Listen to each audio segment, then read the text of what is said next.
Good evening, everyone. I'm Dr. Rohan Khandelwal, your Marrow surgery faculty. And the INI-CET November 2024 results had been declared. And it's not every day that I get an opportunity to interview a namesake. So I have Dr. Rohan with me, who has secured a rank 7 in the recently conducted INI-CET exam. Heartiest congratulations, Rohan. And it's going to be a great session. Rohan interviewing Rohan, so that's going to be fun. Thanks a lot, sir. Actually, I still don't know how to process my emotions right now because the ranks have just come out, and yeah, I'm just extremely happy that all of my hard work has finally paid off.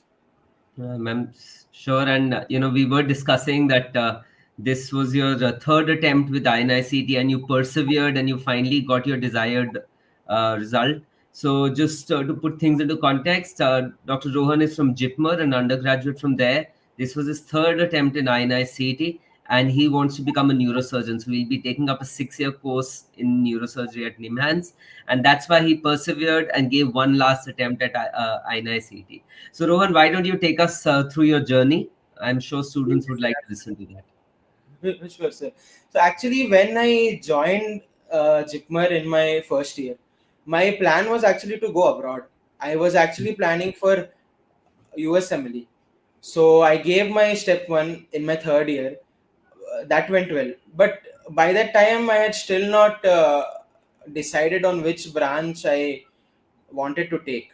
Then in my fourth year in internship, I fixated on my branch of neurosurgery, and then I realized that if you're planning for a branch like that, it's not very practical to go through the MLE path.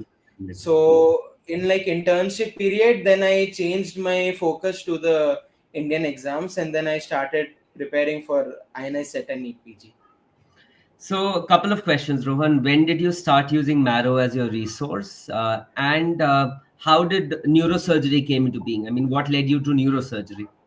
Yes, sir. So talking about neurosurgery, actually the main thing was it's more of like I saw an incident in my life, like my grandfather, he has advanced stage Parkinson's disease, and like one day he just fell down in the bathroom, and at starting we didn't see any change, but then over days he was starting to have weakness of his left side. So this is like a classic textbook description of like a chronic subdural bleed. And then we had a doubt, so we got a CT scan done, and he had a subdural bleed, and then he got operated in. And then after that, the improvement I saw pre-surgery and also post surgery, like how much his life improved just after one uh, surgery. I was amazed actually, to see how much difference can they bring into his life. And since I was a kid, I was always interested in the brain. So my two options were either neurology or neurosurgery. So after that incident, I was fixed that okay, I am going into neurosurgery. And then even in my internship, we had a 2 week elective, In neurosurgery. yeah, where I saw like different surgeries being done, and I think that really appealed to me. So Well, all I'm of the glad as a surgeon, I'm glad that you decided to take up neurosurgery and not neurology. So I'm happy about that. So coming to your Marrow journey, when did your Marrow journey start? And was this your primary source of preparation for your INI-CET exams? yeah, sir. So Marrow was my main source of preparation. So actually, I first took a Marrow subscription in my uh, second year, but Mhm. I just took at that time because all of my batchmates were also taking it, and I didn't FOMO. take it like extremely seriously at that time. Yeah. Then, as like third year came, I was preparing for MLE step one.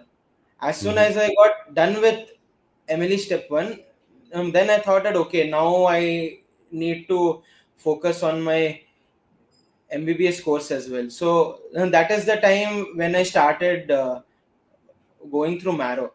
So at start I didn't use it as a PG prep, but more of like an adjunct to my MBBS reading. And Okay. in third and fourth year, I had seen most of the third and fourth year subject videos of Marrow. I hadn't started the QBank yet, but yeah, I had done most of the videos. And my Any main particular faculty whom you could connect with more yes, during these third and fourth year videos which you'd yes, seen? sir. So I mean, it goes without saying that my favorite faculty, it was you, sir. Like the No, way you other than surgery. I know you want to take up surgery, but I want to know other than surgery. yes, sir. I I like want to know about, okay, let me be direct. I want to know about medicine. yes, sir. I also liked Hmm. Rakesh sir's uh, videos a lot.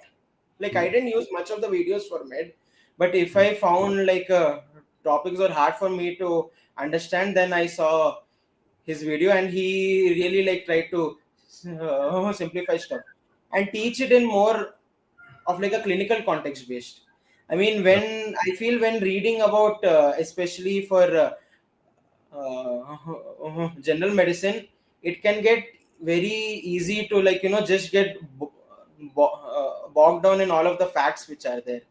So I feel the way sir explains, like integrating that with like a clinical experience, I think that helps a lot. True, true. So what about notes? Quickly, notes, were they handwritten or did you use the ready-made Marrow notes? Actually, I'm not a very big fan of like writing notes on my own, so I just Fair enough. use the notes which they gave in the app, sir. Okay, perfect. And like you said that for some of the subjects you even read textbooks and you were correlating them with the Marrow app, and that's a rarity these days. You know, most of the students don't like to open textbooks. So, just for the reference of others, can you just quickly tell me which all textbooks did you refer to in addition to watching the videos? So I'll start with going by each subject. So for Yeah.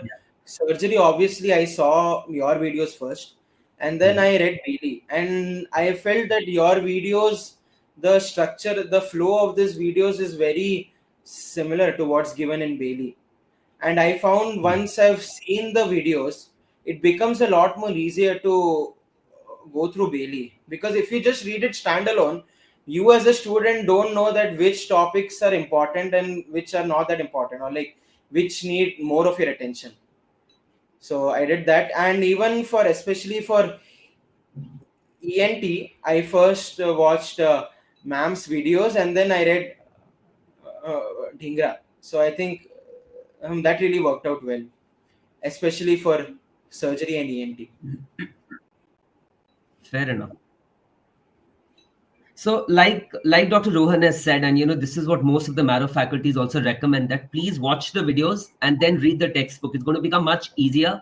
It'll be faster for you to read those textbooks, and your understanding would increase. So, again, as a faculty, I always request students to please read textbooks as well, especially when you're an undergraduate. If you're only preparing for the entrance exam, you have a few months left. I know it's not possible at that time, but as an undergraduate, you should do that and read the textbooks as well.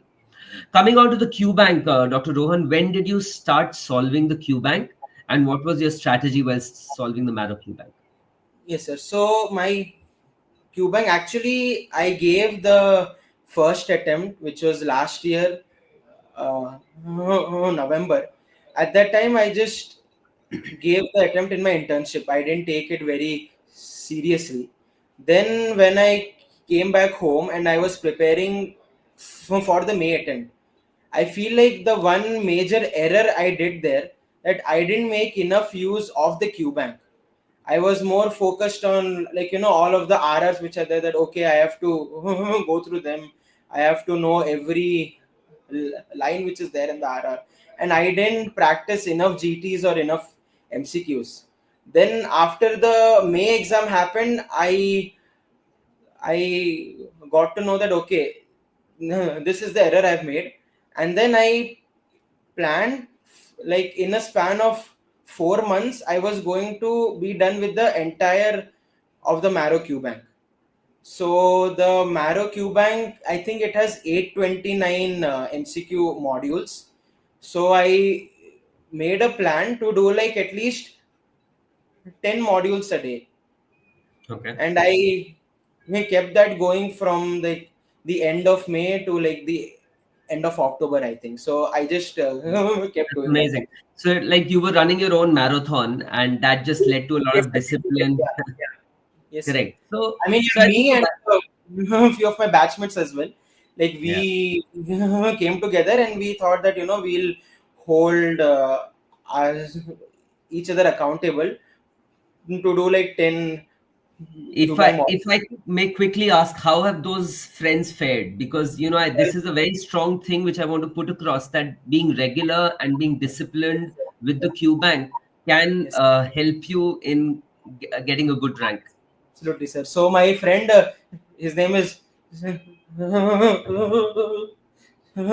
Siddharth Ravi.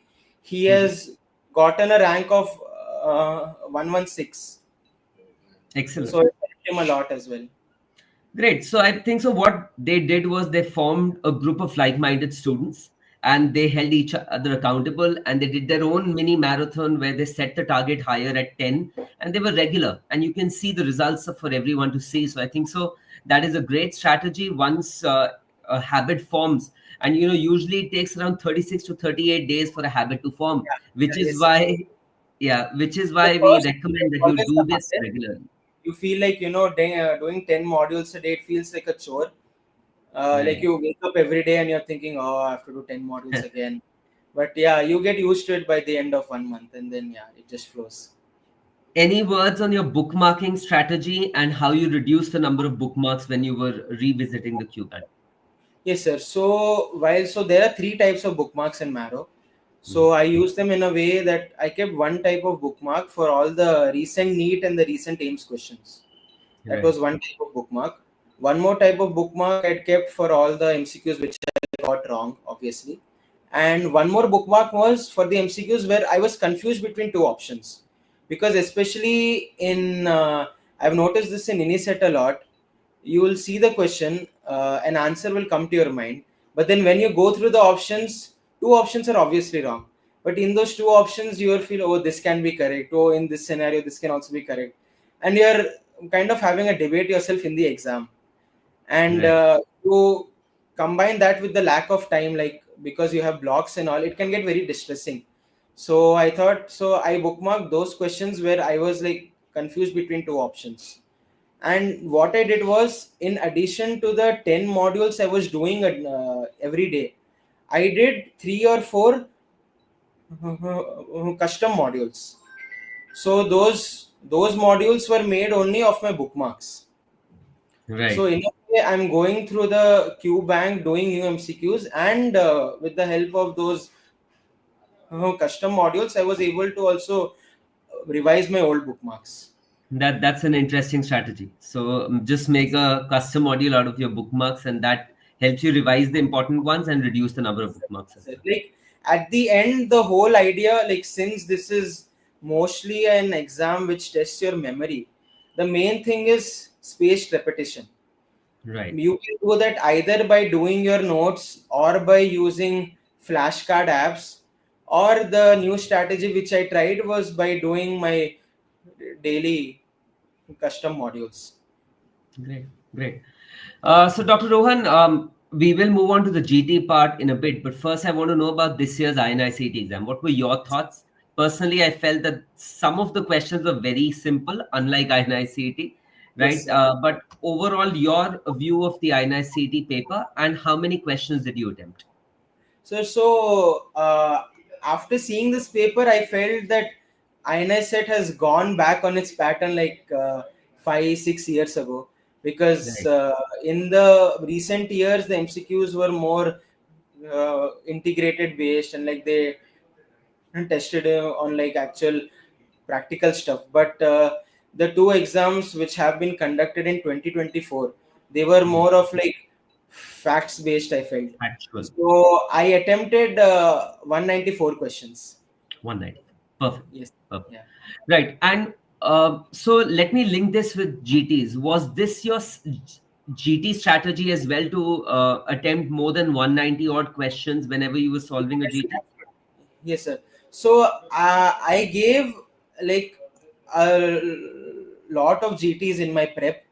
Hmm. So like how I planned it was like I'll use each GT as an experiment.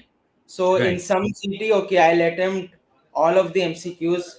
In some GTs, I'll leave all the MCQs I have doubts in. In Hmm. some, I'll see that okay, I'll like try to attempt like at least more than 190 or like 195. So since I gave a lot of GTs, I was like trying to experiment in every GT and see what worked the best for me.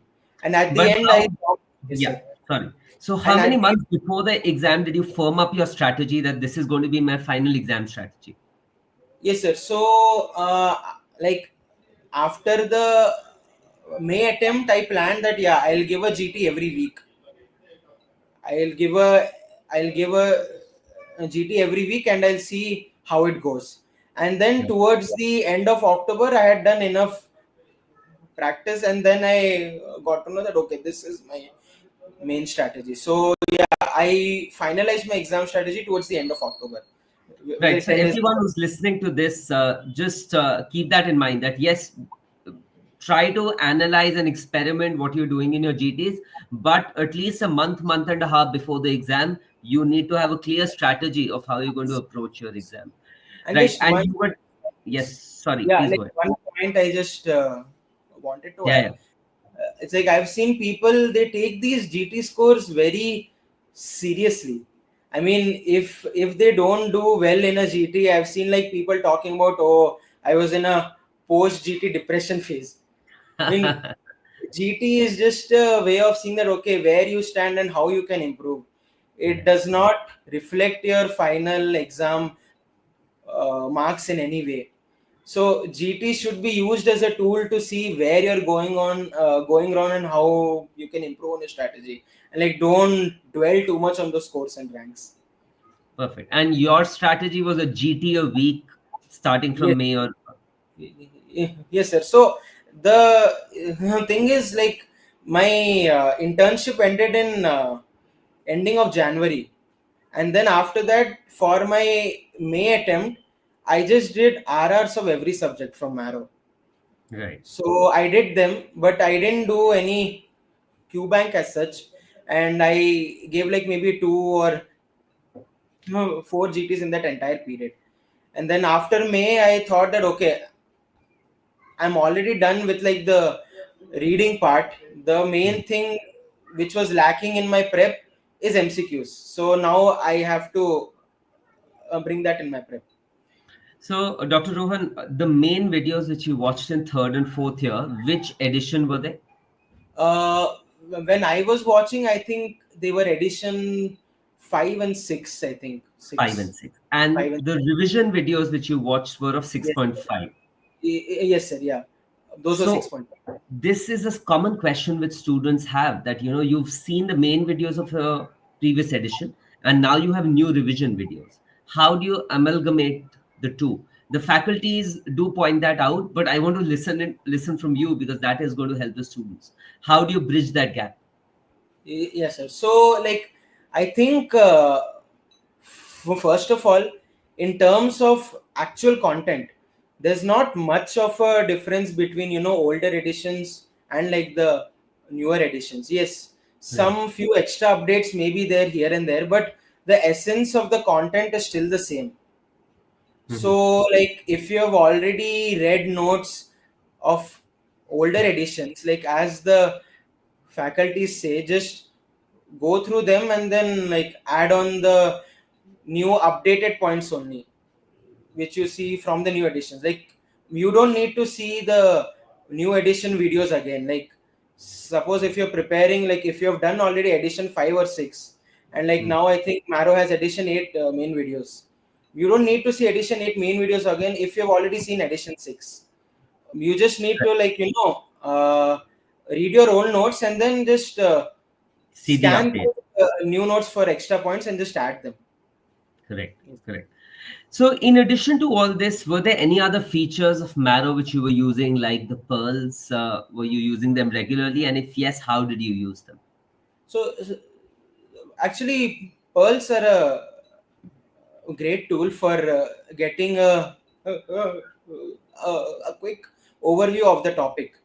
So, like, I used pearls during my ending phase of my prep. Like, you have that, people say that your last 10 days are the main phase of your prep. So, in that time, I just went through those pearls which I had bookmarked earlier. And even those I bookmarked while I was doing my MCQ modules. Like, I would bookmark a pearl if I had gotten that MCQ wrong, or if it was an important PYQ. Great. So it was great talking to you, Dr. Rohan. I think so. I've got a great insight regarding how your preparation went by, and you've shared some amazing tips for future aspirants as well. I think so. Your dad is also there with you. If he's there, why don't you call him as well? Yes, sir. I'll just call him. Yeah. Okay. So fine. Yeah, you can. If he's nearby, why don't you call him? It'd be great interacting with him.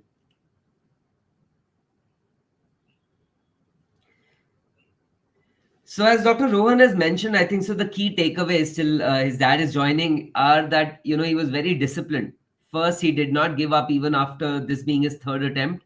Second was the discipline which he showed in the QBank modules, and that is the discipline which anyone who aspires to get a good rank should have if you really want to achieve your dream rank. Yes, sir. Um, so, Dr. Rohan, I mean, you come from a family of doctors. Your dad and mom are also doctors. Dad is a cardiologist. How was that an advantage while you were preparing? Is it a major advantage, or I mean, it's just probably the discussions which you have which help in better understanding of things? So, in terms of like the actual subject matter, I don't think it made a big difference, because obviously they are specialists in their own field now.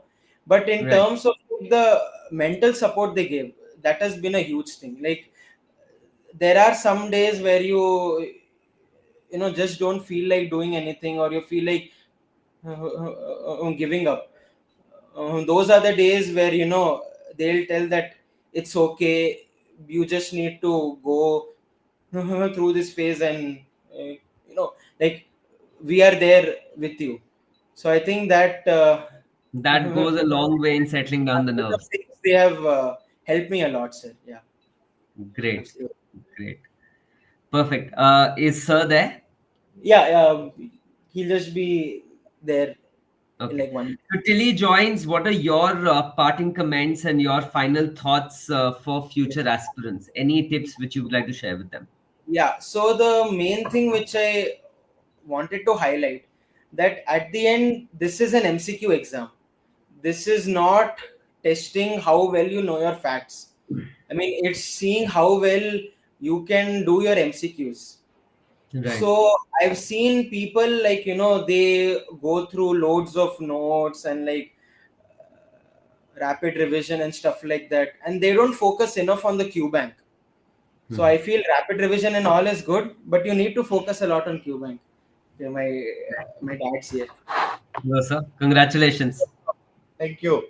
I should congratulations to you and to your entire team who created such a wonderful question bank, and the subject analysis and the way the videos are made. So I think that really helped him, because he didn't Thank go you. to any coaching. There are so many coaching centers where people go for PG entrances, but Right. he did in your module, and then he just continued. That's all. Thank you. Thank you very much, sir. And I think so. He was just mentioning that what tremendous support it was to have both of you. And I think so, as doctor parents or any parents, I think so, just encouraging words and being supportive during this phase goes a long way in helping out the students. Thank you. Thank you very much. All right, Rohan, it was great talking to you, and we wish you all the very best. And I am sure you're going to do great as a neurosurgeon. All the very best. Thank you. Thanks a lot to the entire Thank you, team. sir. convey my congratulations to everyone. Thank you, sir. Thank you.